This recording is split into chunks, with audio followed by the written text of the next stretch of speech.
بیننده‌های گرامی، نشر مفصل برنامه اطلاعاتی اخبار را منظورتان می‌گردانیم. در استودیو با شما سید مکرم شریف زاده و مدینه نظرова. امروز اسосгузори солу ваҳдати миллӣ пешвои миллат президенти ҷумҳурии Тоҷикистон, сарфармондеҳи олии қувваҳои мусаллаҳи Тоҷикистон, генерали артиш муҳтарам Эмомалӣ Раҳмон дар ноҳияи Шамсиддини Шоҳини вилояти Хатлон бо фаъолияти комендатураи сарҳадии сари ғори отряди сарҳадии Шамсиддини Шоҳин шинос шуданд. комендатураи сарҳадии сари ғор аз хобгоҳи сарбозон, ҳуҷраҳои корӣ барои афсарон, хонаҳои хизмати сарҳадӣ, нигоҳдории силоҳу аслиҳа, марказҳои таълимӣ, ҳаммом, анборҳо барои захираи маҳсулоти кишоварзӣ ва дигар иншооти хидмати ҳайати шахсӣ иборат аст. гузориши Абдуваҳоби Абдусаттор ва Холмуҳаммади Давлат дар ин хусус. 26 май асосгузори сулҳу ваҳдати миллӣ пешвои миллат президенти ҷумҳурии Тоҷикистон, сарфармондеҳи олии қувваҳои мусаллаҳи Тоҷикистон генерали артиш муҳтарам Эмомалӣ Раҳмон дар ноҳияи Шамсиддин Шоҳини вилояти Хатлон бо маҳалли будубоши хизматчиёни ҳарбии қушунҳои сарҳадии Кумитаи давлатии амнияти миллӣ шинос гардида ба муносибати 28-мин солгарди рӯзи таъсисёбии қушунҳои сарҳадӣ бо афсарону сарбозон суҳбату вохӯриҳо анҷом доданд. Боздиди президенти ҷумҳурии Тоҷикистон муҳтарам Эмомалӣ Раҳмон аз комендатураи сарҳадии сариғори отряди сарҳадии Шамсиддин Шоҳин оғоз гардид. Дар комендатураи сарҳадӣ барои афсарону сарбозони қушунҳои сарҳадии Кумитаи давлатии амнияти миллии ҷумҳурии Тоҷикистон ки ҳимояи ҳамаҷонибаи марзи давлатиро бо масъулияти баланд ба уҳда доранд, шароити мусоиди хизматӣ ва будубош фароҳам оварда шудааст. Комендатураи сарҳадии сариғор ки аз хобгоҳи сарбозон, ҳуҷраҳои корӣ барои афсарон, хонаҳои хизмати сарҳадӣ, нигоҳдории силоҳу аслиҳа, синфхонаҳои таълимӣ, маҷлисгоҳ, китобхона, ҷой барои истироҳату фароғат, хизмати маишӣ, нуқтаи тиббӣ, ошхона, майдони сафороӣ, марказҳои таълимӣ, ҳаммом, анборҳо барои захираи маҳсулоти кишоварзӣ, сару либос, сӯзишворӣ, мошинсарой, ҷои нишасти чархбол ва дигар иншооти хидмати ҳайати шахсӣ иборат мебошад, соли 2018 дар сатҳи баланд ва мутобиқ ба меъёрҳои ҳозиразамони ҳарбӣ сохта ба истифода дода шудааст. дар ин ҷо ҳамзамон 8 хонаи замонавии муҷаҳҳаз бо тамоми ашёи рӯзгор бунёд шудааст ки афсарон метавонанд дар давраи хизмат бо аҳли оилаи худ истиқомат кунанд. пешвои миллат муҳтарам Эмомалӣ Раҳмон зимни боздид изҳор доштанд ки давлату ҳукумати мамлакат таи даврони соҳибистиқлолӣ ба таҳкиму таъмини ҷузъу томҳои қушунҳои сарҳадӣ, фароҳам овардани шароити мусоид барои хизмат ва зиндагии ҳайати шахсӣ таваҷҷӯҳи доимӣ ва аввалин дараҷа дода, дар тамоми мавзеъҳои сарҳади давлатӣ дидбонгоҳҳои нави сарҳадӣ ва дигар иншооти заруриро бунёд ва ҷузъу томҳои марзбониро бо техникаву таҷҳизоти муосир, силоҳу муҳимоти ҷангӣ ва дигар ашёву лавозимоти ҳарбӣ таъмин намуда истодааст. ҳоло дар натиҷаи тадбирҳои андешидаи ҳукумати мамлакат ҷузъу томҳои қушунҳои сарҳадӣ аз ҳар ҷиҳат ва пеш аз ҳама аз лиҳози таъминот бо кадрҳои соҳибихтисос ва техникаву таҷҳизоти ҳарбӣ ба талаботи замона мутобиқ гардонида шудаанд ва ин раванд бо истифода аз тамоми имконият идома дода мешавад. таъкид гардид ки вазъи ниҳоят мураккабу ҳассоси минтақа ва ҷаҳон, оқибатҳои манфии раванди ҷаҳонишавӣ, фаъол гардидани гурӯҳҳои террористӣ экстремистӣ ва дигар гурӯҳҳои ҷинояткори фаромиллӣ тақозо менамояд ки ҳар як сарбозу афсари бонангу номус ҳушёрии касбӣ ва зиракии сиёсиро аз даст надода, ба хотири ҳимояи хоки муқаддаси Тоҷикистон вазифаҳои хизматии худро содиқона ва бо эҳсоси баланди ватандорӣ иҷро намояд. сипас президенти мамлакат, сарфармондеҳи олии қувваҳои мусаллаҳи Тоҷикистон муҳтарам Эмомалӣ Раҳмон сарбозону афсарони шуҷои комендатураи сарҳадии сариғорро ки ба истиқболи сарвари давлат саф ороста буданд, ба муносибати 28-мин солгарди рӯзи таъсисёбии қушунҳои сарҳадӣ табрику таҳният гуфта, дар иҷрои вазифаи муқаддаси ҳарбӣ далериву шуҷоат ва шарафу комёбӣ орзу намуданд. сарвари давлат зимни суҳбат таъкид намуданд ки қушунҳои сарҳадии Тоҷикистон дар шароити басо сангини солҳои аввали истиқлоли давлатии мамлакат дар ҷои холӣ бе заминаи моддию техникӣ таъсис ёфта, бо гузашти 28 сол дар натиҷаи ҷаҳду талошҳои шабонарӯзии давлату ҳукумат ба як нерӯи муқтадири муҳофизи марзу буми ватан табдил ёфтанд. дар давраи бесарусомониҳо аз инфрасохтори ба меросмондаи қисмҳои сарҳадии замони пешин нишонае боқӣ намонда буд. дар он замон норасоии маводи озуқа, сару либоси низомӣ, техника, яроқу аслиҳа ва дигар муҳимоти зарурӣ мушкилоти асосии сарҳадбонон ба ҳисоб мерафт. Сарҳадбонон дар пешбурди фаъолияти хизмати ҳарбӣ бо сабаби набудани инфраструктури сарҳадӣ ба мушкилиҳои зиёд рӯбарӯ мешуданд. Вале бо дастгириву тадбирҳои саривақтии давлату ҳукумати мамлакат қисмҳои ҳарбии қушунҳои сарҳадӣ дар замони соҳибистиқлолӣ куллан навсозӣ ва бо пешрафтатарин техника, яроқу аслиҳа ва дигар муҳимоти ҷангӣ таъмин карда шуда, ҳоло сарҳадбонони тоҷик барои ҳифзи амнияти ҷомеа, ҳимояи марзҳои кишвар ва хизматро дар шароити мусоид анҷом медиҳанд, ки намунаи барҷастаи он бунёди комендатураи сарҳадии Сариг'ор мебошад. мо аз сифр шурӯъ кардем. мо афсар надоштем. мо ягон генерал надоштем. мо вазорати дифоъ надоштем.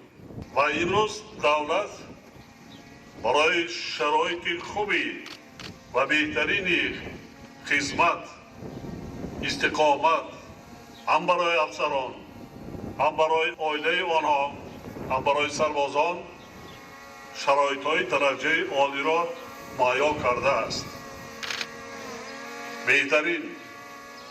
беҳтарин шароит ва дараҷаи олии шароит барои шумо афсарону сарбозон.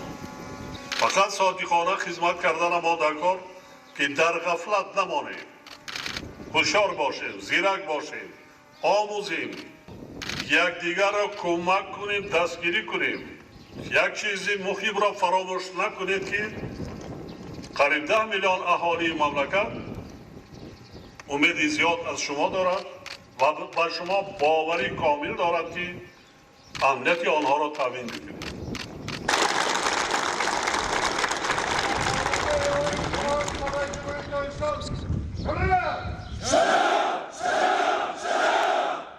имрӯзҳо дар тамоми ҷузу тумҳои қушунҳои сарҳадӣ шарту шароитҳо фароҳам оварда шуда, сарбозон аз хурду хӯрок, ҷои хоб, сару либос танқисӣ намекашанд.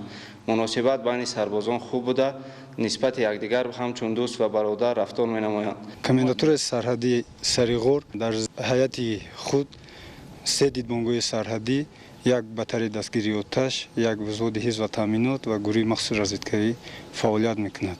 хизматчиёни ҳарбӣ имрӯз мо ба савганди ёдкардаи худ содиқ ҳастем. намегузорем ки ягон нухалаф пои қадами худро бар давлати мо гузорад. ман пас аз хатми донишгоҳи давлатии Данғара ихтиёран ба сафи қувваҳои мусаллаҳи ҷумҳурии Тоҷикистон дохил шуда, тӯли 2 моҳ мешавад ки дар комендатураи сарҳадӣ 0308 дар қушунҳои сарҳадӣ адои хизмат намуда истодам ва ният дорам пас аз анҷом расондани хизмати ҳарбӣ сарбаландона ба назди падару модар баргардам. зимни шиносоӣ бо муҳимоти ҳарбӣ вобаста ба таҳдиду хатарҳои ҷаҳони муосир бобати самаранок истифода бурдану дар ҳолати хуби омодагӣ нигоҳ доштани қувваю воситаҳои махсуси низомӣ, техника, силоҳу муҳимоти ҷангӣ ва сайқал додани таҷрибаи доимии афсарону сарбозон ба ҳайати роҳбариву фармондеҳии қушунҳои сарҳадӣ ва дигар сохторҳои қудратии мамлакат супоришҳои мушаххас дода шуд. имрӯзҳо мо афсарони касбӣ барои баланд бардоштани сатҳи савияи дониши хизматчиёни ҳарбӣ ки хизмату тибқи давлат адо менамоянд ва барои баланд бардоштани ҳолати омодабошии баланди ҷангӣ саъю кӯшиш мекунем. имрӯзҳо иқтидори қушунҳои сарҳадӣ нисбат ба солҳои пешин ба куллӣ фарқ мекунад. имрӯзҳо қушунҳои сарҳадии Кумитаи давлатии амнияти миллии ҷумҳурии Тоҷикистон бо тамоми техника ва лавозимҳои ҷангии муосир таъмин ҳастанд ва танқисӣ намекашанд. вазифае ки бар дӯши мо сарҳадбонон гузошта шудааст, мо содиқона софдилона хизматро иҷро менамоем. имрӯз дар ҷумҳурии Тоҷикистон барои омода намудани мутахассисони баландихтисос дар самти муҳофизати сарҳади давлатӣ ҳамаи шароитҳо муҳайё карда шудааст. аз ҷумла донишкадаи олии сарҳадии Кумитаи давлатии амнияти миллии ҷумҳурии Тоҷикистон ҳамасола як қатор мутахассисони касбиро барои омода намудан барои ҳифзи сарҳади давлатӣ равона месозад.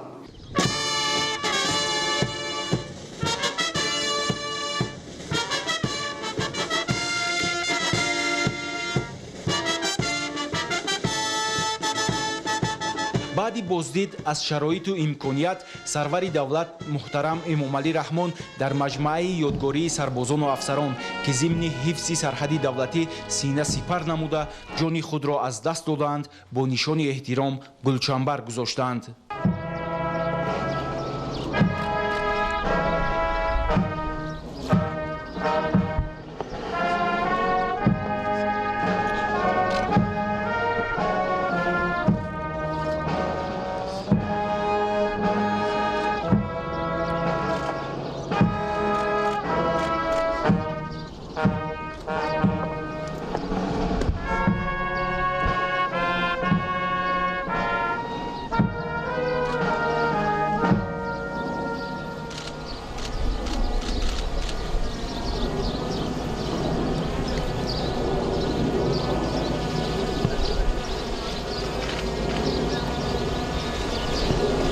ёдовар мешавем ки дар рӯзҳои аввали соҳибистиқлолӣ ва нооромию даргириҳои дохилӣ моҳи июли соли 1993 қисмҳои низомии мухолифин ташкилоти террористию экстремистии собиқ ҳизби наҳсати ислом аз қаламрави афғонистон ба ноҳияҳои ҷанубии ҷумҳурӣ ҳамла карданд.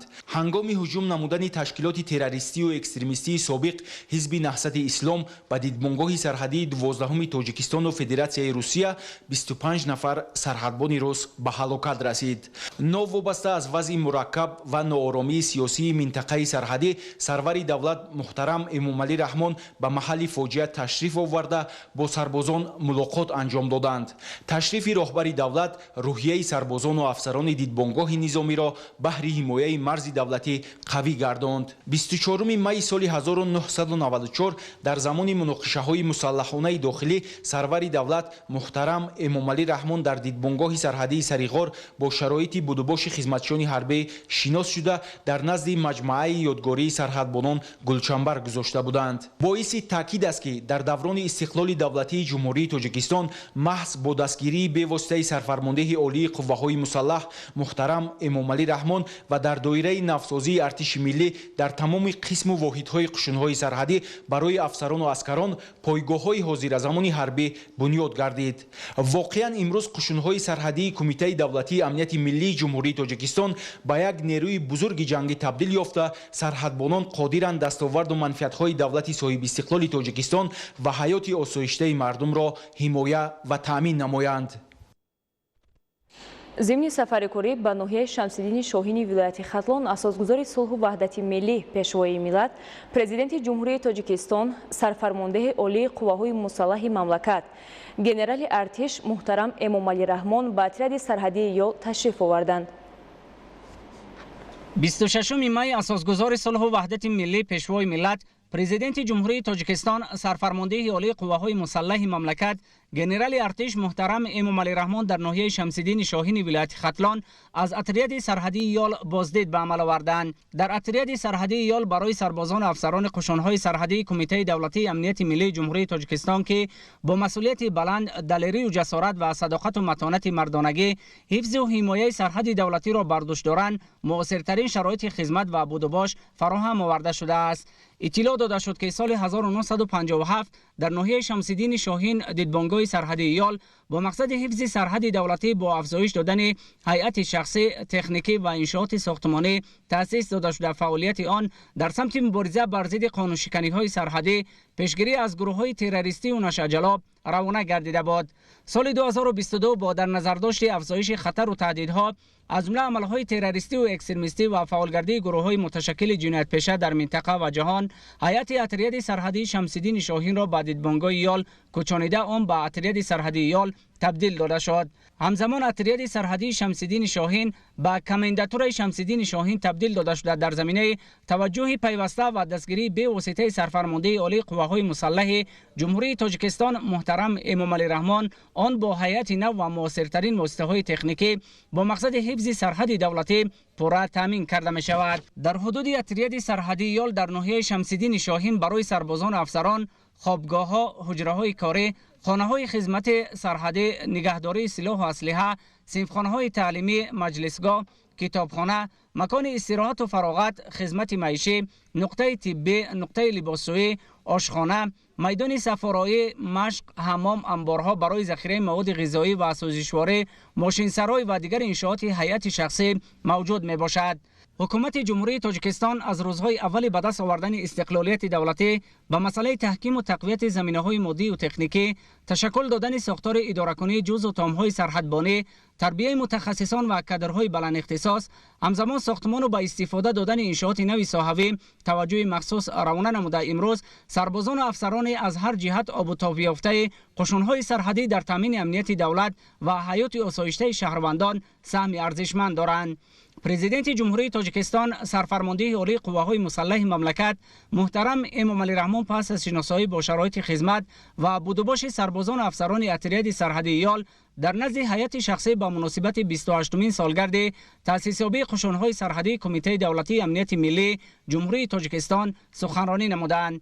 سرور دولت محترم امامعلی رحمان در آغاز سخنرانی تمام سربازان و افسران را که همچون سپری باوری بخش دولت تاجیکستان و مردم تاجیک در حفظ تمامیت ارضی و ثبات آرامی کشور شبانه روزی خدمت شایسته انجام می‌دهند و قرض فرزندی خود را در نزد خلق وطن جوانمردانه اجرا می‌کنند، به روز سرحدبانان تبریک و تهنیت نموده اید به توجه و دستگیری‌های حکومت مملکت از این نوع قشون در دوران صاحب استقلالی اندیشه‌رانی نمودند. طور ذکر گردید قشون‌های سرحدی که در روزهای بسیار وزین و حساس تاریخی خلق همان تأسیس داده شده است، نه تنها برای حمایت استقلال دولتی، پایداری دولتداری ملی، حمایت مرزهای کشور و امنیت جامعه سهم باسزا گذاشته است، بلکه نشانه واضح استقلال دولت تاجیکان می باشد. در رابطه با اوضاع امروز جامعه بین المللی و افزایش تهدید و خطرهای معاصر به امنیت دولت و ملت‌ها، سرور دولت محترم امامعلی رحمان سربازان و افسران را با اجرای صادقانه و صافدلانه وظیفه‌های خدمتی و از دست ندادن هوشیاری و زیرکی سیاسی هدایت نمودند. پیشوای ملت محترم امامعلی رحمان با اعتماد کامل ابراز داشتند که مرزبانان شجاع و دلیر وطن با افتخار بلند وطن دوستی و جسارت و مردانگی برای حمایت صاحب اختیاری دولت، ساخت کنستیتوسیونی و ثبات آرامی کشور همیشه آماده اند. در آخر سربازان و افسران شجاع و دلیر اتریاد با پرزیدنت جمهوری تاجیکستان سرفرمانده عالی قواهای مسلح مملکت محترم امامعلی رحمان جهت توجه پیوسته و فراهمسازی شرایط معاصر خدمت و بودوباش در صفهای ارتش ملی اظهار سپاس و منتداری بیان نموده تاکید داشتند که حفظ مرز و بوم اجدادی را قرض شهروندی می‌دانند و برای امین نگاه داشتن آن جان خود را نثار می‌سازند. سرباز بودن قرض فرزندی و افتخاری هر فرد کشور است. من همچون زاده تاجیکستان خدمت را در صف ارتش وظیفه شهروندی خود میشمارم و به همه جوانان کشور مراجعت میکنم که مکتب مردانگی را گذرند. در برابر مکتب مردانگی هر اسکر نازکی های تکنیکی حربی را از بر نموده با اسرار اسلحه آشنا می شود و جسمن و روحان آب و تاب می یابد. وطن مکان است که ما در آنجا چشم به عالمی هستی گشوده ایم. سرزمین است که نخست قدم هایمان را در روی آن گذاشته ایم. از آب چشم سارانش نوشیده ایم. از هوای صاف و معطرش نفس کشیده ایم و همیشه سخنان اساسگذار صلح و وحدت ملی، پیشوای معظم ملت، سرفرمانده عالی قواهای مسلح جمهوری تاجیکستان گنرال ارتش محترم امامعلی رحمان اندر مغز ما جای گرفته است که چنین گفته بود: ما یک دولت، یک وطن و یک مادر داریم که نامش تاجیکستان است و برای من افتخاری بزرگ است که لباس حربی به بر کرده این مرز و بوم تاجیکستانی عزیز خیش را پاسبانی میکنم. زی بحری بر و بوم فرزند خیش، زن و کودک و خرد و پیوند خیش، همه سر به سر تن به کشتن دهیم، از آن به که کشور به دشمن دهیم. برای تربیت درست هیئت شخصی افسران و سربازان در روحیه وطن دوستی و خویشتنشناسی، حفظ ارزش‌های ملی، حمایت سرحد دولتی، صداقت به سوگند حربی و اجرای سپایش‌های جنگی تربیت نموده کوشش می‌نماییم که سرحد دولتی را از همه گونه خطرها، تهدیدها حفظ نماییم. باید قید نمود که محض با دستگیری اساسگذار صلح و وحدت ملی، پیشوای ملت президенти ҷумҳурии тоҷикистон сарфармондаи олии қувваҳои мусаллаҳи ҷумҳурии тоҷикистон муҳтарам эмомалӣ раҳмон дар отряди сарҳадии ёл тамоми шароитҳои хизматию маишии замонавӣ барои афсарону сарбозон фароҳам карда шуд. дар асоси дастуру супоришҳои бевоситаи президенти мамлакат генерали артиш муҳтарам эмомалӣ раҳмон сол то сол заминаи моддии техникӣ он таҳким дода мешавад.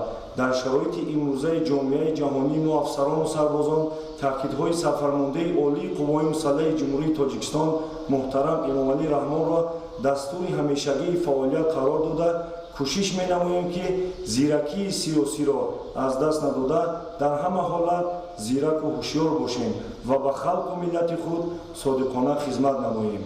من همچون جوانی کشور آزاد آماده‌ام شأن و شرف وطن عزیزم تاجیکستان و هر ذره خاک سرزمین محبوبم را حمایت نمایم و در اجرای این رسالت بزرگ تن خود را سپر می‌سازم.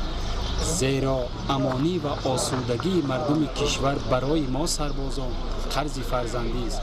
پدران و مادران ارجمند، شما معتقد باشید که مرز دولتی و امنیتی هر خاندان تاجیکستان بر دوش فرزندان صادق واگذاشته شده است. با دستگیری و غمخوری‌های بی‌واسطه سرفرمانده عالی قواهای مسلح جمهوری تاجیکستان گنرال ارتش محترم امامعلی رحمان برای ما سربازان شرایط مساعد برای حفظ مرز و بوم وطن عزیزمان مهیا نموده است. با ما باور داشته باشید که تمام عهده‌داری‌های بر دوش ما واگذار شده را با سری بلند اجرا نموده با باوری پیشوای ملت و خلق تاجیک سزاوار می‌شویم و بهر حفظ و دستاوردهای استقلال دولتی تاجیکستان عزیز مدام آماده ایم. تاکید کردن به مورد است که قشون‌های سرحدی در مقایسه با سالهای اول تأسیس یابی امروز به یک واحد پرقدرت تبدیل یافته، در صفای آن سربازان و افسران جسمن و روحان آب و تاب یافته خدمت می‌نمایند و مرز و بوم اجدادی را از همه گونه خطر و تهدیدها حمایت می‌سازند. امروز اساسگزار صلح و وحدت ملی پیشوای ملت президенти ҷумҳурии тоҷикистон муҳтарам эмомалӣ раҳмон дар ноҳияи шамсиддини шоҳин ҳамзамон бо ҷараёни корҳои сохтмонӣ дар маркази таълимии сарҳадии кумитаи давлатии амнияти миллии ҷумҳурии тоҷикистон шинос шуданд. тибқи лоиҳа маркази таълимии мазкур дар масоҳати наздики 5 гектар бунёд гардида тамоми инфрасохтори зарурии он дар асоси талаботи муосир муҳайё карда мешавад. 26 май اساسگزار صلح و وحدت ملی پیشوای ملت پرزیدنت جمهوری تاجیکستان محترم امامعلی رحمان در ناحیه شمس‌الدین شاهین همزمان با جریان کارهای ساختمانی در مرکز تعلیمی سرحدی کمیته دولتی امنیت ملی جمهوری تاجیکستان شناس شدند. کارهای ساختمانی در مرکز تعلیمی در اساس دستور و هدایت‌های بی‌واسطه پیشوای ملت محترم امامعلی رحمان در اساس نقشه طرح‌ریزی گردیده با سرعت و صفت بلند جریان دارد. اطلاع داده شد که مرکز تعلیمی در مساحت نزدیک 5 گکتار زمین بنیاد می‌گردد و در حدود آن برابر انشاءات و بناهای تعلیمی همزمان میدانچه‌های ورزشی، حجره‌های استراحت و فراغت و دیگر انفراستراکچور ضروری در اساس طلبات امروزه مهیا کرده می‌شود. در رفت کارها در همه قطعه‌های انشاءات اساساً بناکاران و متخصصان محلی به فعالیت جلب گردیده است. مسائل ساختمانی استفاده شونده در انشاءات استحصال کارخانه و کارگاه‌های وطنی بوده دارای صفت بلند و جوابگو به معیارهای امروزه میباشند. سرور دولت محترم امامعلی رحمان ضمن شناسایی با لایحه انشاءات ساخته شونده در حدود مرکز تعلیمی و صحبت با بناکاران و ساختمانچیان جهت اجرای با صفت کارها و در مهلت معین گردیده به استفاده دادن آن دستور و مسئولیت‌های سودمند دادند. اساسگزار صلح و وحدت ملی پیشوای ملت پرزیدنت جمهوری تاجیکستان محترم امامعلی رحمان در ناحیه شمس‌الدین شاهین همچنین با راهبران و فعالان و اهل جماعتچگی دهات نوریدین محمودوف ملاقات و صحبت صمیمی دایر نمودند. خبرنگاران ما در این خصوص گزارش تهیه نمودند. 26 مای اساسگزار صلح و وحدت ملی پیشوای ملت پرزیدنت جمهوری تاجیکستان محترم امامعلی رحمان در ناحیه شمس‌الدین شاهین همچنین با راهبران و فعالان و اهل جماعتچگی دهات نوریدین محمودوف ملاقات و صحبت صمیمی سریراهی دایر نمودند. در آغاز ملاقات سرور دولت محترم امام علی رحمان با اقدام و تشبس‌های ساکنان این دهات دوردست ناحیه شمس‌الدین شاهین برای دستگیری از سیاست سازنده راهبریت عالی حکومت مملکت بهای بلند داده آنها را جهت سهمگذاری در تدبیرهای آبادانی به استقبال 35 سالگی استقلال دولتی جمهوری تاجیکستان هدایت نمودند.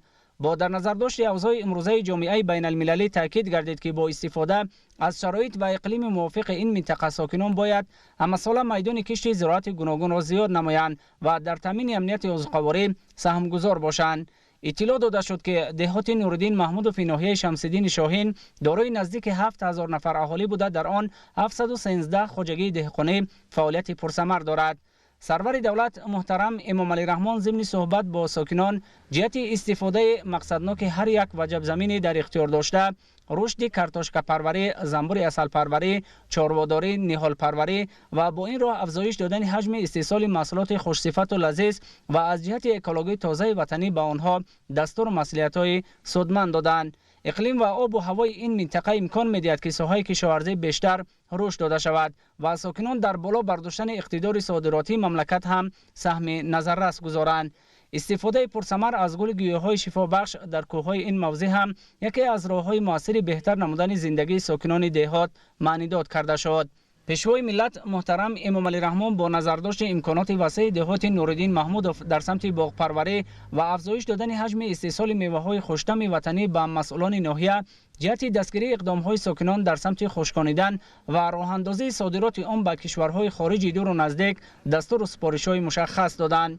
طور ذکر گردید فعلا در حدود این دهات 5 کارخانه استحصالی فعالیت داشته در دوره سالهای رشد صنعت سالهای 2022-2026 و تطبیق روند صنعتی کنانی با سرعت کشور با استفاده از اقتدارهای موجوده در این سمت نقشه‌های مشخص طرحریزی شدند و مورد عمل قرار می‌گیرند. پرزیدنت مملکت محترم امام علی رحمان همزمان با یادآوری از قانون جمهوری تاجیکستان درباره مسئولیت پدر و مادر در تعلیم و تربیت فرزند ساکنان را جهت تربیت فرزندان در روحیه وطن دوستی و خویشتن شناسی و کسب و هنر دوستی هدایت نموده رعایت طلبات قانون جمهوری تاجیکستان درباره تنظیم عنعنه و جشن و مراسم در جمهوری تاجیکستان را عامل مهم در سمت پیشگیری از اسرافکاری و خرج بیهوده معنی داد کردند. یادآور میشیم که در دهات نورالدین محمود فی ناحیه شمس‌الدین شاهین 8 مؤسسه تعلیمی، 4 کودکستان، 1 بیمارخانه و 7 بنگاه طبی فعالیت داشته با مقصد رشد انفراستراکچور دهات در دایره دستور سپارش‌های پرزیدنت مملکت محترم امام علی رحمان جهت باز هم بالا برداشتن سطح و صفت زندگی ساکنان به استقبال جشن 35 سالگی استقلال دولتی جمهوری تاجیکستان اقدام‌های مهمی سازندگی عملی می‌گردند. ساکنان این دهات برای غمخوری‌های پیوسته و توجه بیشتری پیشوای ملت پرزیدنت جمهوری تاجیکستان محترم امام علی رحمان در سمت بهتر نمودن زندگی ساکنان دهات دوردست اظهار سپاس و منتداری نمودند. امروز اساسگزار صلح و وحدت ملی پیشوای ملت پرزیدنت جمهوری تاجیکستان محترم امام علی رحمان به دهات پنجاب ناحیه میر سعید علی حمدانی تشریف آورده با تدبیرهای استفاده مقصدناک زمین در جمعیت دارای مسئولیت محدود تاج اگرو شناس شده. در اینجا سرور دولت محترم امام علی رحمان سردخانه نوبنیاد جمعیت دارای مسئولیت محدود تاج اگرو را با گنجایش 1000 تن محصولات مورد استفاده قرار دادند. 26 مای اساسگزار صلح و وحدت ملی پیشوای ملت پرزیدنت جمهوری تاجیکستان محترم امام علی رحمان به جماعت دهات پنجاب ناحیه میر سعید علی حمدانی تشریف آورده با رفت استفاده مقصدناک زمین در جمعیت دارای مسئولیت محدود تاج اگرو شناس شدند. جمعیت دارای مسئولیت محدود تاج اگرو دارای 70 گکتار زمین آبی بوده، خواجگیداران هر قطعه زمین را عاقلانه استفاده نموده زراعت گوناگون کشت کردند. 35 گکتار زمین را تاکزار از جمله انگورهای صادراتی تشکیل می‌دهد. 13 گکتاری تاکزار نوبنیاد بوده، خواجگیداران نقشه دارند که در آینده با راه و اصولهای معاصر پرورش از جمله پیوند حاصل خوب به دست آورده و بازار استعمالی را تامین سازند. الکی تا امروز در میدان 3.8 گکتار زمین پرورش نوهای گوناگون انگور با راه پیوند به راه مانده شده است. طبق سفارش و دستورهای راهبری دولتمان با مقصد بلند برداشتن صفت محصولات کشاورزیمان در باغ‌های انگورزارهای جمعیت توجاگرو ناحیه همدانی ولایت ختلان یک قطار کارها رو به انجام رسانیده شدیم. از آن جمله با راه گذراندن پیوند نوهای انگور رو ما دیگر کرده شدیم. ما از خارج کشور نوهای امریکایی، کره جنوبی، اروپایی و دیگر انگورها رو از اوکراین آوردیم که در تاجیکستان زیاد کنیم و دهقان‌های ما یعنی باغبرهای ما، خواجگی‌های ما این نوها رو زیاد کرده نوهای صادراتی رو بسیار کنند. این زمان در همین خواجگی ما در حدودی قریب 10 گکتار پیوند گذراندیم. من ببینید نشونامه‌اش چگونه است. نشونامه‌اش نهایت خوب است. این انگوری کشمشی به همتو است، همینقدر سیاهی درازی بدونه. ما علاقه میوه‌اش رو در سال گذشته پیوند کردیم در ترسونزاده دوباره رو دیدیم، یعنی باغبانکش رو دیدیم. به نهایت انگوری خوش صفت است، به نهایت انگوری با مزه است. 30 نمود انگور آوردگی هستیم، همه همین رو ما آهسته در تاجیکستان زیاد میکنیم و به خلق دسترس میکنیم. با مقصد ثمرانок استفاده بردن زمین و در این زمینه تامین اهالی با محصولات کشاورزی استحصالی وطنی از جهت اکولوژی تازه، سهامداران جمعیت مذکور در بین قطارهای نهالان نوبنیاد تربوز زیر پلیونکا کشت کردند. رعایت کردن اگراتکنیکای پرورش پالایشی و زحمت‌های همیشگی به بهترشوی حاصل زمینه گذاشته است. طبق اطلاع روزهای نزدیک اهل زحمت ثمره دسترنج خود را جمع آوری نموده پیشنهاد ساکنان می‌گردانند. خواجگیداران نقشه دارند که از هر یک گکتار تا 500 سنتنری حاصل جمع آوری نمایند. پیشوای ملت محترم امامعلی رحمان ضمن بازدید از باغ اینتنسیوی سیب خواجگیداران را برای در آینده زیاد نمودن میدان باغ و افزایش دادن حجم استحصال میوه دستور سپارش‌های مفید دادند. باغ اینتنسیوی سیب در جای باغ کهنه با استفاده از نهال‌های سرحاصلی با اقلیم موافق بنیاد گردیده زیاده از 2000 بیخ نهال سیبی نوی گلم است که دوره پخته رسیدن آن ماه‌های ایول اوگوست بوده حاصلناکی‌اش 400-450 سنتنری را تشکیل می‌دهد شنونیده شده است. در جمعیت دارای مسئولیت محدودی توج اگرو 8 گکتار باغ از جمله در 4 از 5 گکتار زردالوی نوی قندک بابایی صبحانی و در 3 از 5 گکتار سیب شنونیده شده است. برای ثمرانок و عاقلانه استفاده بردن هر قطعه زمین کارم و رویانیدن 2 و 3 حاصل کشاورزان در بین قطار نهالان پالایشی کشت کرده اند. خواجگیداران در کشت اول در میدان 13 گکتار کشت پیاز گذرانیده بعد جمع‌آوری حاصل کشت خربوزه گذرانیده اند. از کشت بروقتی پیاز که در بین قطار نهالان گذرانیده شده بود اهل زحمت از هر گکتار 400-450 سنتنری حاصل جمع آوری نمودند. این زمان ما در باغ انگوری توج اگرو ما قرار داریم. در مساحت 6 گکتار خربوزه گذراندیم. پیش از این حاصل پیاز را جمع آوری کرده بودیم. این باشد دویم حاصل می باشد. ما زمین را ثمرانок استفاده میبریم. در یک سال 2 بار حاصل میگیریم. ما در آینده نقشه داریم که از کشت دوم هم حاصل خوب گیریم. بعد جمع آوری نمودن حاصل پیاز بروقتی در 6 گکتار آن خربوزه کشت کرده شده در 5 گکتار باقی مانده کشت دیگر نمود زراعت ادامه دارد. در مجموع در جمعیت دارای مسئولیت محدود توج اگرو 450 نفر با جای کار تامین میباشند. سرور دولت محترم امامعلی رحمان از روی لوحه رمزی جمعیت دارای مسئولیت محدود توج اگرو پرده برداشتند. لوحه مذکور و میدانچه نزد انشاءات جمعیت در مساحت 35 متر مربع با طرح معاصر و صنعت بلند معماری بنیاد کرده شده است. موافق لایحه بلندی لوحه 2.5 متر بوده زیرپایه آن با سنگ‌های مرمر آرا داده شده است.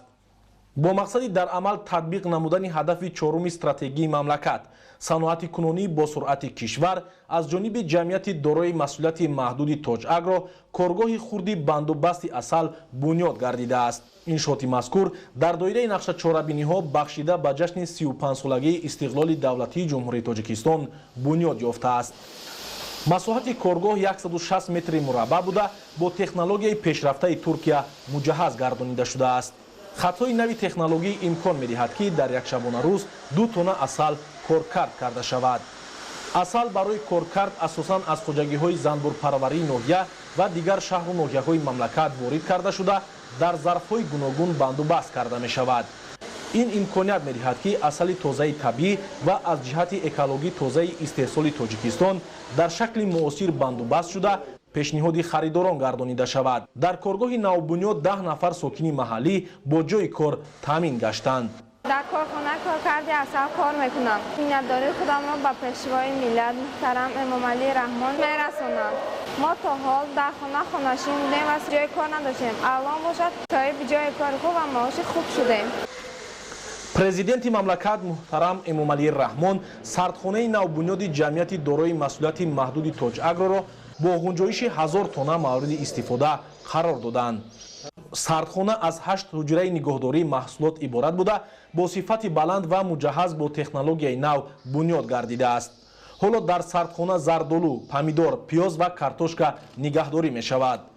ҷамъият метавонад бо истифода аз ҳосили фаровонии маҳсулоти истеҳсолкардаи худ бозори дохилиро бо меваю сабзавот ва полезӣ таъмин намуда дар баробари ин содиротро ба хориҷи кишвар низ ба роҳ монад. ҷиҳати афзун намудани ҳаҷми истеҳсоли маҳсулоти барвақтӣ ва зиёд намудани майдони гармхона хоҷагидорон тасмим гирифтанд ки гармхонаи нав бунёд карда дар он парвариши помидорро ба роҳ монанд. сарвари давлат муҳтарам эмомалӣ раҳмон зимни шиносоӣ иқдоми хоҷагидоронро ҷиҳати ташкили чунин гармхонаҳои замонавӣ ва ба ин васила дар тамоми фасли сол таъмин намудани талаботи сокинон бо маҳсулоти тару тоза ба манфиат арзёбӣ карданд.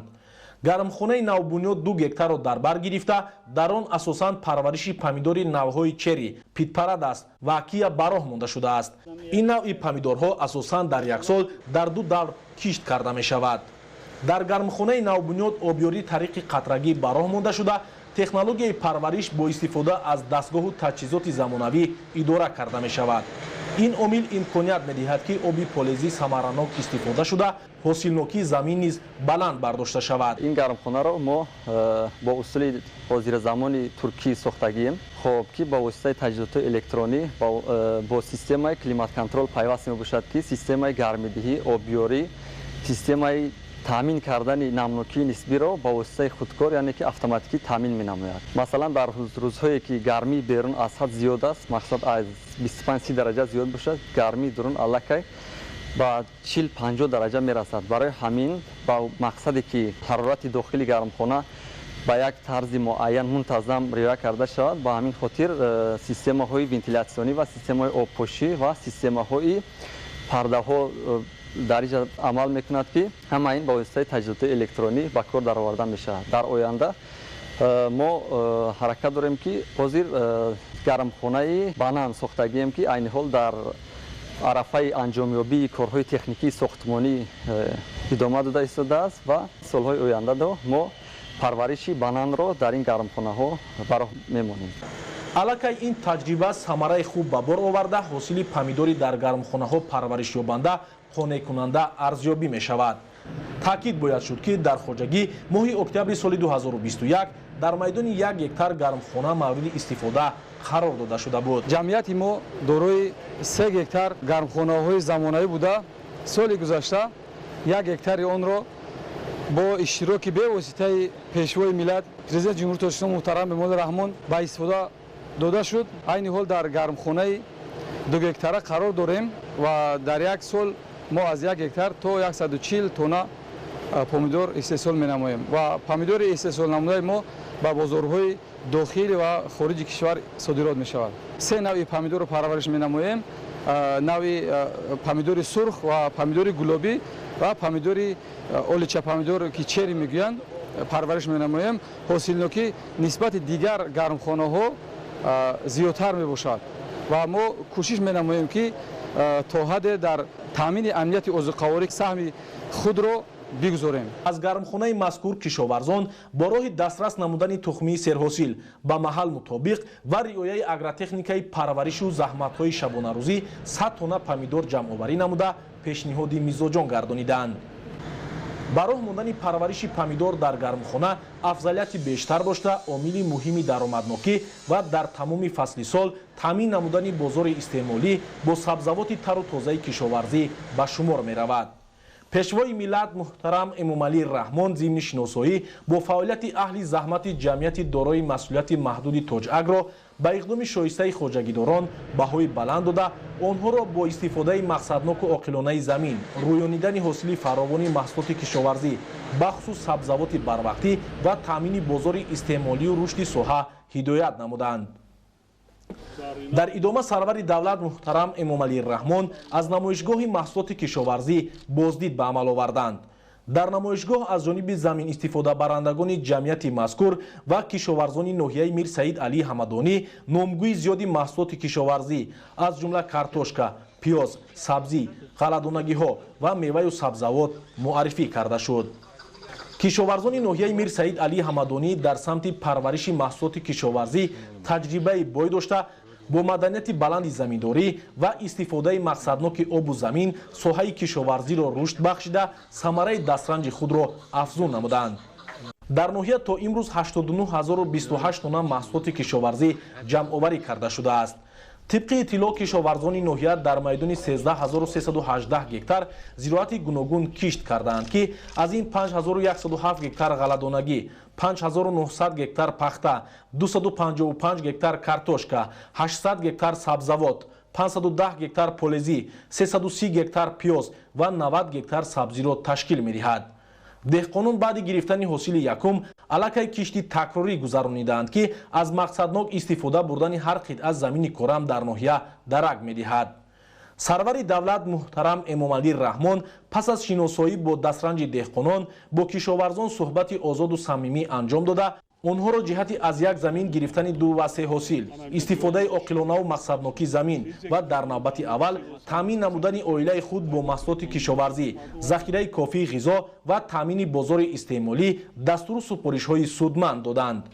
сипас пешвои миллат муҳтарам эмомалӣ раҳмон дар хоҷагии деҳқонии ангурбоғ ба дарави ғала оғоз бахшида таваҷҷӯҳи кишоварзонро дар самти беталаф ғундоштани ҳосили имсолаи гандум ки фаровон ба назар мерасад ҷалб намуданд. хоҷагӣ дорои 30 гектар замин буда дар 4,5 гектар гандум кишт карда шудааст. имрӯз дар ноҳия дарави ғала бо иштироки бевоситаи асосгузори сулҳу ваҳдати миллӣ пешвои муаззами миллат президенти ҷумҳурии тоҷикистон муҳтарам эмомалӣ раҳмон оғоз гардидааст ва кишоварзони ноҳия ният доранд ки ҳосилнокии ҳар як гектар замини ғалазорро аз рӯи ҳисоби китоби пешакии усули биологӣ ҳисоб карда шуда ба 48 центнерӣ расонанд ва соли ҷорӣ кишоварзони ноҳия инчунин дар майдони 5900 гектар пахта кишт намуданд ки коркарди байни қатарҳои пахта имрӯз бо маром идома дорад. аллакай дар пахтазор чобуқи якум пурра ба охир расонда шудааст. ягонакуни пахтазор дар арафаи анҷомёбӣ буда зиёда аз 2000 гектар замин озуқаи аввал дода шудааст. кишоварзони ноҳия дар самти боғдорию боғпарварӣ низ ба нишондиҳандаҳои назаррас ноил гашта истодаанд. соли ҷорӣ аллакай дар майдони 1072 гектар боғҳое ки дар ноҳия бунёд карда шудааст 480 тонна мевагиёт то имрӯз ҷамъоварӣ карданд ва аз ҳисоби ҷамъоварии маҳсулотҳои сабзавот махсусан пиёз 640 тонна маҳсулот ба хориҷи кишвар содирот намудаанд. соли равон кишоварзони ноҳия дар майдони 5107 гектар зироати ғалладонагӣ аз ҷумла 4167 гектар гандум, 200 гектар ҷав, 10 гектар шолӣ ва 120 гектари дигар ҷуворимакаи дон кишт кардаанд. ҳамасола кишоварзони ноҳияи мир саид алӣ ҳамадонии вилояти хатнон барои саҳм гузоштан дар таъмини амнияти озуқавории мамлакат, афзоиш додани ҳаҷми истеҳсоли маҳсулоти кишоварзӣ бахусус гандум тадбирҳои муҳимро амалӣ намуда ҳосили фаровони ғала мерӯёнанд. сарвари давлат муҳтарам эмомалӣ раҳмон зимни мулоқот бо хоҷагидорон таъкид доштанд ки дар замони камбуди маводи ғизоӣ дар ҷаҳон бо роҳи истифодаи мақсадноки заминҳои назди ҳавлигию саҳроӣ, гирифтани ду-се ҳосил аз як қитъа, вусъати корҳои саҳроию саривақт ҷамъоварӣ намудани ҳосил ва заҳмати содиқона метавон талаботи сокинони мамлакатро бо маҳсулоти ғизоӣ таъмин намуда дар яке аз ҳадафҳои стратегии ҳукумати ҷумҳурии тоҷикистон таъмини амнияти озуқаворӣ саҳм гузошт. дар ноҳияи Мир Саид Али Ҳамадонии вилояти Хатлон ба истиқболи ҷашни 35-солагии истиқлоли давлатии Ҷумҳурии Тоҷикистон корҳои созандагию бунёдкорӣ идома дошта, саҳми соҳибкорони ташаббускор дар ин самт назаррас аст. дар доираи сафари кории пешвои миллат муҳтарам Эмомалӣ Раҳмон ба ноҳияи Мир Саид Али Ҳамадонӣ майдончаи варзишии муосир ба истифода дода шуд. дар доираи сафари кории асосгузори сулҳу ваҳдати миллӣ пешвои миллат президенти ҷумҳурии Тоҷикистон муҳтарам Эмомалӣ Раҳмон ба ноҳияи Мир Саид Алии Ҳамадонии вилояти Хатлон дар деҳоти Чӯбеки ноҳия майдончаи варзишии муосир ба истифода дода шуд. дар расми ифтитоҳи иншооти варзишӣ роҳбарияти вилоят, мақомоти иҷроияи ҳокимияти давлатии ноҳия иштирок намуданд. таъкид карда шуд ки майдончаи варзишӣ дар доираи нақшачорабиниҳо бахшида ба ҷашни 35-солаги استقلال دولتی جمهوری تاجیکستان با سهم صاحبکاران آبادکار ناحیه ساخته شده برای نورسان و جوانان شرایط مساعد مهیا کرده شد. میدانچه ورزشی برای فوتبال خرد پیش بینی شده با طرح معاصر و جوابگو به طلبات زمان حاضره بنیاد شده است. استقامت کنندگان اظهار می‌دارند که تا امروز در دهه‌شان چنین میدانچه ورزشی موجود نبود و منتداریشان را برای ساخته به استفاده دادن چنین انشاءات ورزشی زمانوی بیان داشتند. ما نسل خوشبختی جوان از آن سپاسگزاریم که چنین میدانچه‌های ورزشی و چنین آبادکاری‌ها در کشور ما حکم فرما میباشد.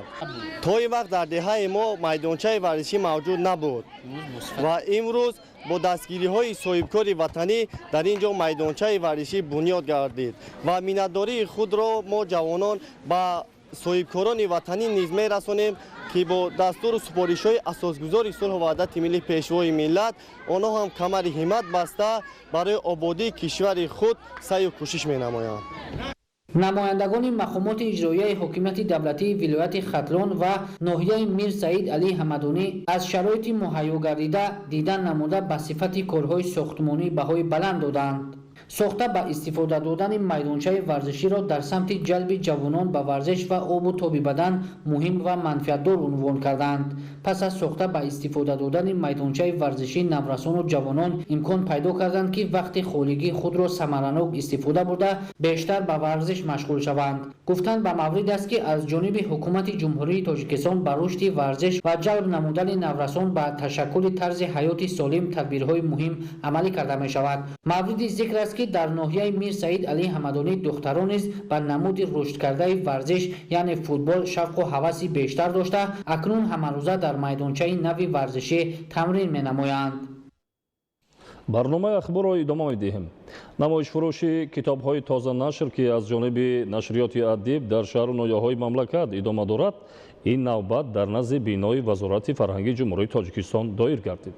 در این نمایش فروش کتاب‌های تازه نشر که زیاده از 10 نامگوی را از ادیبان کلاسیک و معاصر تاجیک در بر می‌گرفت، پیشنهاد دوستداران کلامی بدی گرداندند.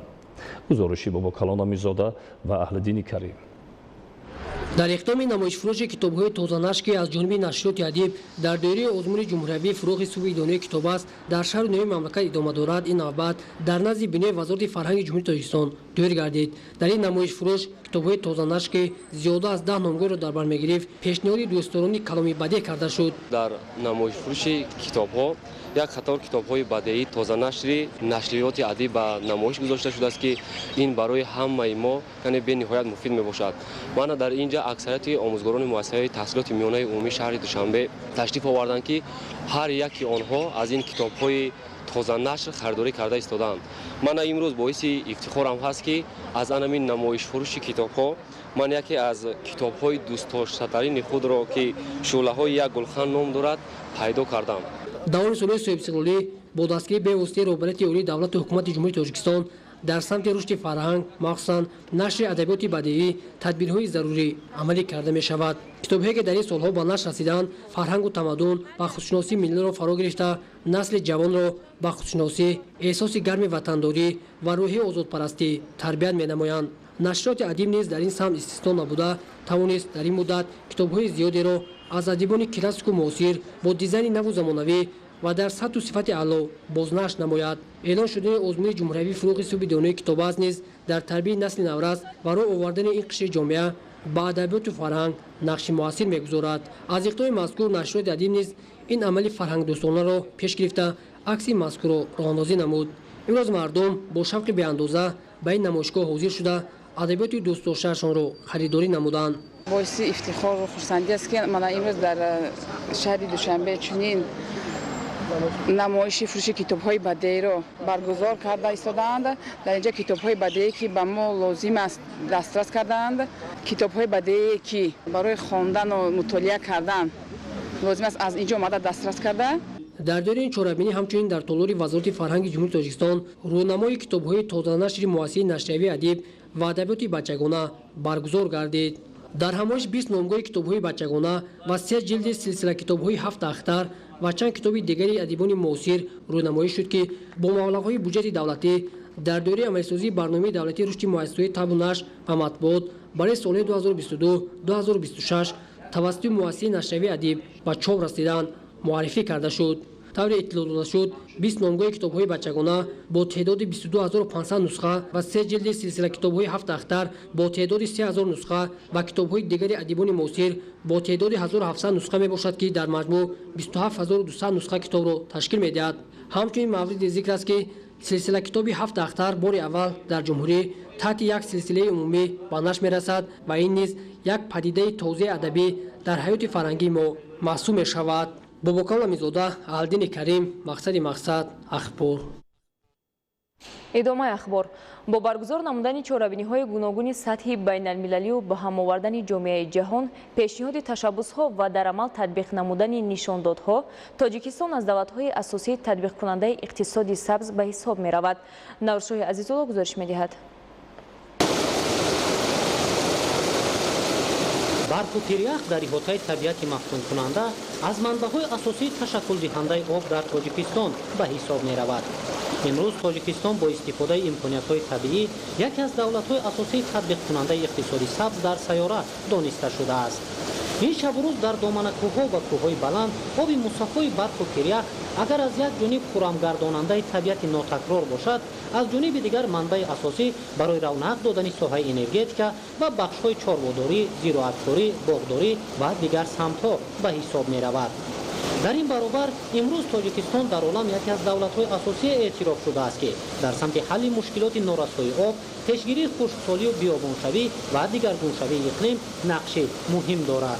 он ташаббусҳои ҳукумати ҷумҳурии Тоҷикистон бевосита ташаббусҳои пешвои муаззами миллат дар арсаи байналмилалӣ пешниҳод гардид ва қатномаҳои он қабул гардид, ин обрӯи нуфузи ҷумҳурии Тоҷикистонро дар арсаи ҷаҳонӣ боло намуд ва кишвари Тоҷикистон як кишвари пешоҳанг, як кишвари тадбиркор, як кишвари таваҷҷӯҳкунанда, як кишваре ба ҳисоб меравад ки барои ҳаллу фасл намудани мушкилотҳои глобалӣ роҳҳои усулҳои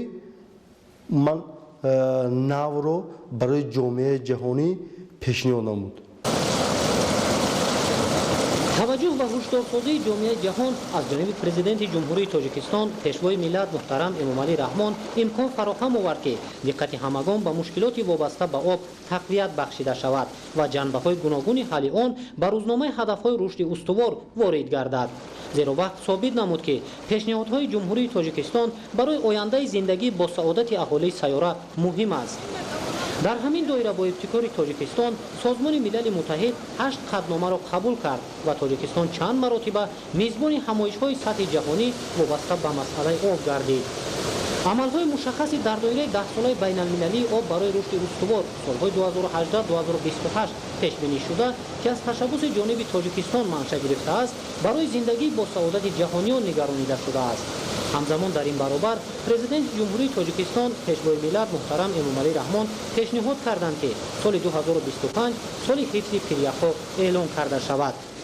яъне имрӯз роҳбари давлати Тоҷикистон дар пешгирии тағйирёбии иқлим ва хушксолию биёбоншавӣ дар ҷаҳон нақши муҳим дорад.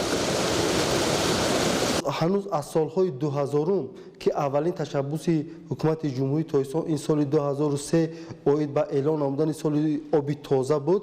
аз ҳамун солҳо масъалаи глобалии обӣ, экологӣ, иқлимӣ аллакай барои ҳукумати ҷумҳурии тоҷикистон маълум гардида. оид ба офатҳои табиӣ, махсусан марбут ба об, он дашту биёбоншавӣ, уман ё норасоии оби нӯшокӣ, уман кам шудани захираҳои обӣ, уман ё обшавии пиряхҳо, уман тағйирёбии иқлим. ин масъалаҳое ҳастанд ки уман ба ҷомеаи ҷаҳонӣ аллакай як хатар, як зарари манфӣ оварда расонида истодааст. барои ҳал кардани ҳамин масъалаҳо умад ҷумҳурии тоҷикистон яке аз давлатҳои пешқадам ва ташаббускор ки мақсад шинохта мешавад. об манбаи асосии зиндагӣ ба ҳисоб меравад. тоҷикистон дорои имкониятҳои ғании табиӣ дар ин самт буда ҳадафҳои минбаъдаи давлати мо дар доираи ҳадафҳои рушди устувор саодати зиндагии оламиёнро таъмин мекунад. пиряхҳои азим, дарёҳо, кӯлу чашмаҳо ва дар маҷмӯъ табиати нотакрори тоҷикистони азиз, ин ҳама аз имкониятҳои асосӣ ба ҳисоб меравад барои мутобиқшавӣ ва устуворият дар раванди тағйирёбии иқлим. дар ин баробар имрӯз ҳадафи ҳукумати ҷумҳурии тоҷикистон бо баргузор кардани чорабиниҳои байналмилалию ба ҳам овардани ҷомеаи ҷаҳон дар доираи иқтисоди сабз, бунёди нерӯгоҳҳои хурду калон ва дигар тадбирҳо дар татбиқи ҳадафҳои рушди ҳазорсола нақши намунавӣ дошта бошад. ин барои зиндагӣ бо саодати аҳолии сайёра мусоидат мекунад. наврӯзшоҳи азизулло, маҳмад саиди камол, раҷабалӣ маҳмадалӣ, барномаи ахбор. идомаи ахбор. 26 май экомарафони шаҳрванди австралия Мина Гулӣ аз деҳаи зиғари ноҳияи Дарвоз оғоз гардида то маркази ноҳия дар масофаи 42 километр идома ёфт.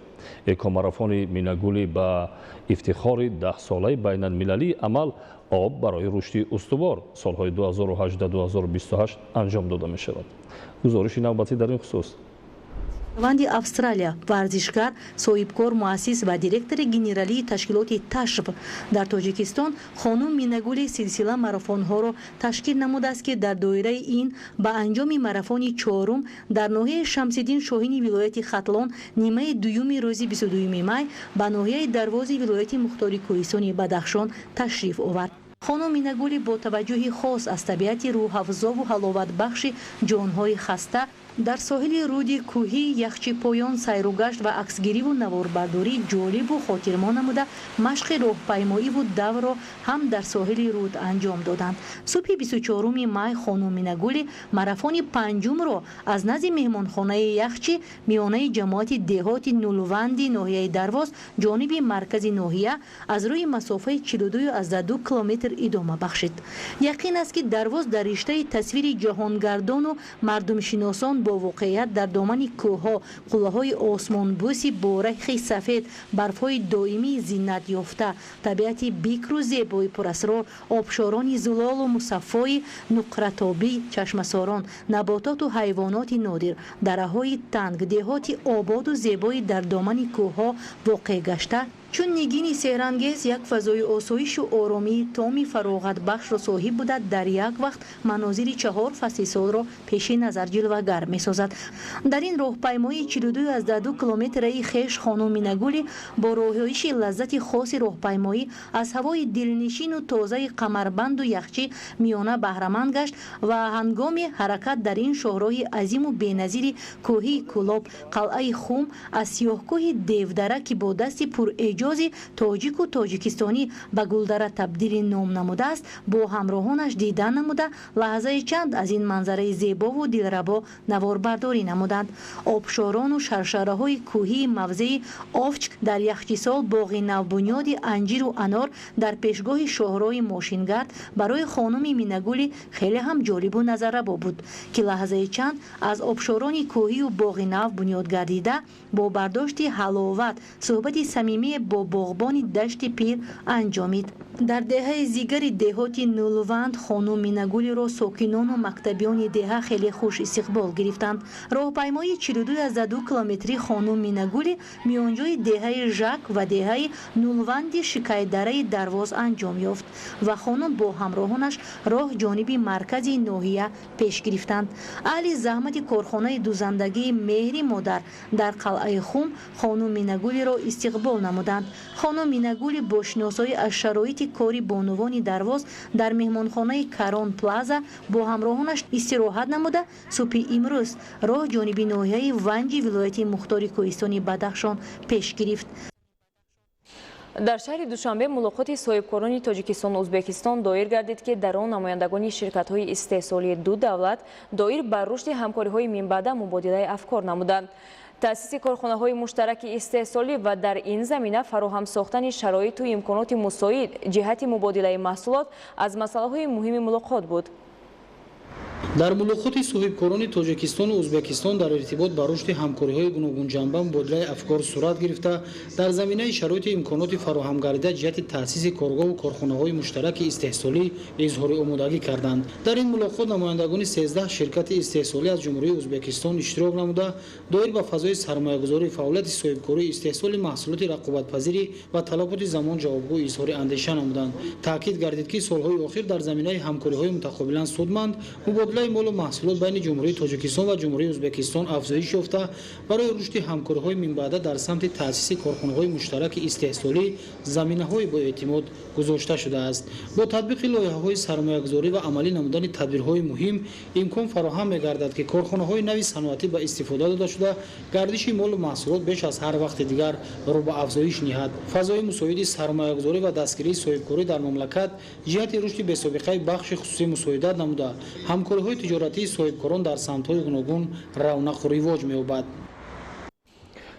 имрӯз дар коллеҷи омӯзгорӣ ба номи Қосият Махсумова озмуни ҷумҳуриявии донишҷӯёни муассисаҳои таҳсилоти касбӣ аз фанҳои таълимӣ оғоз гардид ки дар он зиёда аз 200 нафар донишҷӯ аз муассисаҳои таҳсилоти миёнаи касбӣ сабқат менамоянд. гузориш дар ин хусус. даври ҷумҳуриявӣ озмуни ҷумҳуриявии донишҷӯёни муассисаҳои таҳсилоти миёнаи касбӣ бахшида ба солҳои 2020-2040 эълон гардидани 20-солаи омӯзиш ва рушди фанҳои табиатшиносӣ, дақиқ ва риёзӣ дар соҳаи илму маориф дар коллеҷи омӯзгорӣ ба номи Қосият Махсумоваи донишгоҳи давлатии омӯзгории Тоҷикистон ба номи Садриддин Айнӣ бо иштироки намояндагони вазорати маориф ва илми кишвар ва шӯъбаҳои маорифи шаҳру ноҳияҳои ҷумҳурӣ оғоз гардид. озмуни мазкур рӯзҳои 26-27 май идома меёбад. акнун ғолибони даври вилоятии озмун таи 2 рӯз миёни ҳам рақобати зеҳнӣ хоҳанд кард. дар олимпиадаи вилоятӣ сазовори ҷои аввал гаштам. инак дар олимпиадаи ҷумҳуриявӣ иштирок дорам аз фанни биология ва мехоҳам сазовори ҷои намоён гардам. хурсандиовар аст ки сол то сол шумораи иштирокчиёни озмунҳои ҷумҳуриявӣ ки маҳз бо таваҷҷӯҳу дастгириҳои пайвастаи ҳукумати ҷумҳурии Тоҷикистон роҳандозӣ мегарданд зиёд шуда истодааст. имрӯз дар даври ҷумҳуриявӣ озмуни ҷумҳуриявии донишҷӯёни муассисаҳои таҳсилоти миёнаи касбӣ 286 нафар донишҷӯён аз 67 муассисаи таҳсилоти миёнаи касбӣ ширкат менамоянд. пас аз сухани ифтитоҳӣ иштирокчиёни озмун барои қувваозмоии зеҳнӣ ба гурӯҳҳо тақсим шуда вориди синфхонаҳо гардиданд.